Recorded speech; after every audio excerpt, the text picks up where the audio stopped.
اس آزادی کی لڑائی میں ایک یا دو علماء کو پھانسی نہیں دی گئی بلکہ تقریباً 22,000 علماء کو پھانسی کے پھندے پر لٹکایا گیا، اور نہ جانے کتنے مسلمانوں کو کالے پانی کی سزا کاٹنی پڑی، اور ظلم و ستم کی ایسی داستانیں رقم ہوئی کہ جن کو سن کر آنکھوں سے نہ تھمنے والا ایک سیلاب جاری ہو جاتا ہے۔ کتنے مسلمانوں کو کھولتے ہوئے تیل کی کڑاہیوں میں ڈال دیا گیا، مسلمانوں کو زبردستی خنزیر کا گوشت تک کھلایا گیا۔ اور بڑے افسوس کی بات تو یہ ہے کہ آج اگر کسی مسلمان بچے سے سوال کیا جائے کہ آزادی ہند کے لیے کن کن لوگوں نے اپنی جانوں تک کا نذرانہ پیش کر دیا، تو اس کی زبان پر سب سے پہلے گاندھی جی کا نام آئے گا۔ آخر ہم نے اپنے بچوں کو اپنے اکابرین کی تواریخ سے روشناس کیوں نہیں کروایا؟ آج اگر اس کو گاندھی جی کا نام یاد ہے تو وہ علامہ فضل حق خیر آبادی کا نام کیوں بھول گیا؟ اگر اس بچے کو نندن لال ورما کا نام یاد ہے تو اس کو مفتی عنایت احمد کاکوروی کا نام یاد کیوں نہیں ہے؟ صفحہ دہر سے باطل کو مٹایا ہم نے، نوع انسان کو غلامی سے چھڑایا ہم نے، پھر بھی ہم سے یہ گلا ہے کہ وفادار نہیں، ہم وفادار نہیں، تو بھی تو دلدار نہیں۔ بسم اللہ الرحمن الرحیم۔ جنگ آزادی کی داستان بہت طویل اور انتہائی دردناک ہے، جس کا احاطہ اس مختصر سے بیان میں ممکن نہیں ہے۔ انگریزوں کے ہاتھوں تقریباً 150 سال غلامی کے دور کو بھلا کون ہندوستانی بھلا سکتا ہے؟ اس دوران انگریزوں سے لڑتے ہوئے ہزاروں جانبازوں نے اپنی زندگیاں داؤ پر لگا دی تھیں۔ تحریک آزادی میں ہر ہندوستانی کا اہم رول رہا ہے، اس میں سبھی مذاہب کے لوگ شامل ہیں، لیکن تاریخ کے اوراق میں مسلمانوں کی ایک الگ ہی پہچان دیکھنے کو ملتی ہے۔ اس تحریک آزادی میں مسلمانوں کا رول انتہائی اہمیت رکھتا ہے، ساتھ ہی ساتھ مدارس اسلامیہ بھی اس میں شانہ بشانہ رہے۔ اس تحریک آزادی کی ہسٹری مسلمانوں کے خون سے لکھی گئی ہے۔ اکارڈنگ ٹو پاپولیشن اگرچہ مسلمان کم ہی کیوں نہ ہوں، لیکن آزادی کی جنگ میں مسلمانوں نے بڑھ چڑھ کر حصہ لیا، اور حصہ ہی نہیں بلکہ اپنے دیش کی آزادی کی خاطر اپنے سینوں پر گولیاں بھی کھائی، لیکن اپنے ملک پر چھوٹی سی چھوٹی آنچ تک بھی آنے نہیں دی۔ آپ کو بتا دوں کہ دہلی کے انڈیا گیٹ پر تقریباً 95,300 مجاہدین آزادی کے نام نکلے ہوئے تھے، جس میں سے 61,945 مسلمان تھے۔ اس کا مطلب یہ ہے کہ آزادی ہند کے لیے انگریزوں کے خلاف لڑنے والے اور اپنی جان کو دیش کی خاطر قربان کرنے والوں میں 65% مسلم ہیں اور 35% دوسرے مذاہب کے لوگ ہیں۔ اس تحریک آزادی میں سب سے پہلے حصہ لینے والی ذات کوئی اور نہیں بلکہ علامہ فضل حق خیر آبادی کی ذات ہے۔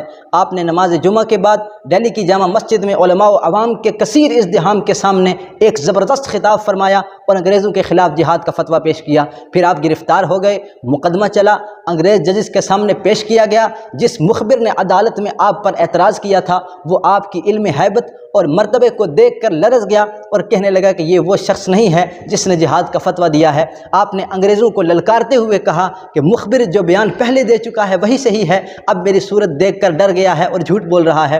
سنو، جہاد کا فتویٰ میں نے دیا ہے اور میں اب بھی اپنے فتوے پر قائم ہوں۔ آپ کو کالے پانی کی سزا بھی ہو گئی، جزیرہ انڈمان بھیجے گئے، جہاں انگریزوں نے آپ پر، آپ کے ساتھیوں پر سخت ظلم و ستم ڈھایا، جس کی وجہ سے آپ کا انتقال بھی ہو گیا۔ اس آزادی کی لڑائی میں ایک یا دو علماء کو پھانسی نہیں دی گئی بلکہ تقریباً 22,000 علماء کو پھانسی کے پھندے پر لٹکایا گیا، اور نہ جانے کتنے مسلمانوں کو کالے پانی کی سزا کاٹنی پڑی، اور ظلم و ستم کی ایسی داستانیں رقم ہوئی کہ جن کو سن کر آنکھوں سے نہ تھمنے والا ایک سیلاب جاری ہو جاتا ہے۔ کتنے مسلمانوں کو کھولتے ہوئے تیل کی کڑاہیوں میں ڈال دیا گیا، مسلمانوں کو زبردستی خنزیر کا گوشت تک کھلایا گیا، مسلمانوں کے جسموں کے ساتھ خنزیر کی چربی کو مل دیا گیا، اور نہ جانے کیسے کیسے مظالم مسلمانوں نے اس ملک کی آزادی کی خاطر جھیلے، کتنی تکالیف کا سامنا کیا، تب جا کر 15 اگست 1947 کو ہندوستان کو آزادی ملی، اور اسی وجہ سے آج ہم ہندوستان کی کھلی فضا میں سانسیں لے رہے ہیں۔ لیکن افسوس کی بات یہ ہے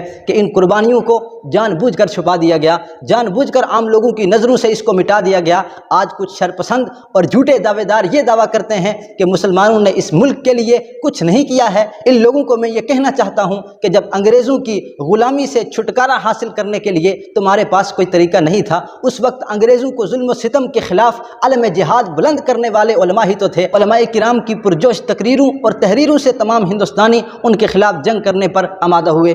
علماء کرام اگر نہ ہوتے تو ہندوستان کو کبھی آزادی مل ہی نہیں سکتی تھی۔ صفحہ دہر سے باطل کو مٹایا ہم نے، نوع انسان کو غلامی سے چھڑایا ہم نے، پھر بھی ہم سے یہ گلا ہے کہ وفادار نہیں، ہم وفادار نہیں، تو بھی تو دلدار نہیں۔ اور بڑے افسوس کی بات تو یہ ہے کہ آج اگر کسی مسلمان بچے سے سوال کیا جائے کہ آزادی ہند کے لیے کن کن لوگوں نے اپنی جانوں تک کا نذرانہ پیش کر دیا، تو اس کی زبان پر سب سے پہلے گاندھی جی کا نام آئے گا۔ آخر ہم نے اپنے بچوں کو اپنے اکابرین کی تواریخ سے روشناس اجلاس کیوں نہیں کروایا؟ ایسے علماء کی قربانیوں کے متعلق کیوں نہیں بتایا؟ آج اگر اس کو گاندھی جی کا نام یاد ہے تو وہ علامہ فضل حق خیر آبادی کا نام کیوں بھول گیا؟ اگر اس بچے کو نندن لال ورما کا نام یاد ہے تو اس کو مفتی عنایت احمد کاکوروی کا نام یاد کیوں نہیں ہے؟ اگر آج کا مسلمان بھگت سنگھ کو نہیں بھولا ہے تو مولانا کفایت علی کافی مراد آبادی کو کیوں بھول گیا؟ اگر ابھی تک اس کو سبھاش چندر بوس کا نام یاد ہے تو مفتی صدر الدین دہلوی کا نام کیوں یاد نہیں ہے؟ اگر رانی لکشمی یاد ہے تو ڈاکٹر وزیر خان اکبر آبادی کو کیوں بھول چکے ہیں؟ اگر امر سنگھ کو آج تک نہیں بھولا گیا تو مفتی انعام اللہ کو کیوں بھلا دیا گیا ہے؟ آج مفتی لطیف اللہ علی گڑھی کی قربانی یاد کیوں نہیں ہے؟ آج مفتی مظہر کریم دریابادی کی شہادت کو کیوں بھول گئے؟ آج مولانا فیض احمد بدایونی کیوں یاد نہیں ہے؟ آج قاضی فیض اللہ دہلوی کا ذکر کسی زبان پر کیوں نہیں ہوتا ہے؟ آج کسی مسلمان کو سید مبارک شاہ رام پوری کیوں یاد نہیں ہے؟ آج مولانا ابوالکلام آزاد کا نام کسی زبان پر کیوں نہیں آتا؟ وہ شخص جس نے سب سے پہلے انگریزوں کے خلاف انقلاب زندہ باد کے نعرے لگائے، اس حضرت موہانی کو کیوں بھول گئے؟ ان تمام مسلمان شہیدوں کا صدقہ ہے کہ آج تمام مذاہب کے لوگ ہندوستان میں رہ رہے ہیں، مگر ان کے ناموں کو تاریخ سے ہٹا دیا گیا اور اس طریقے سے آزادی کو پیش کیا جا رہا ہے کہ مسلمان آزادی کی لڑائی میں تھے ہی نہیں، جبکہ چاہیے تو یہ تھا کہ ان لوگوں کے نام سڑکیں، سکولز، کالجز اور ہاسپٹلس ہونے چاہیے تھے تاکہ ان کے ناموں سے ہندوستان جگمگاتا رہتا، مگر اس دور میں تو مسلمانوں کو ٹارگٹ کیا جا رہا ہے، مسلمانوں کے ساتھ سوتیلا برتاؤ کیا جا رہا ہے۔ اللہ تعالیٰ سب کو عقل سلیم عطا فرمائے۔ لہو وطن کے شہیدوں کا رنگ لایا ہے، اچھل رہا ہے زمانے میں نام آزادی، اے راہ حق کے شہیدوں وفا کی تصویروں، تمہیں وطن کی ہوائیں سلام کہتی ہیں۔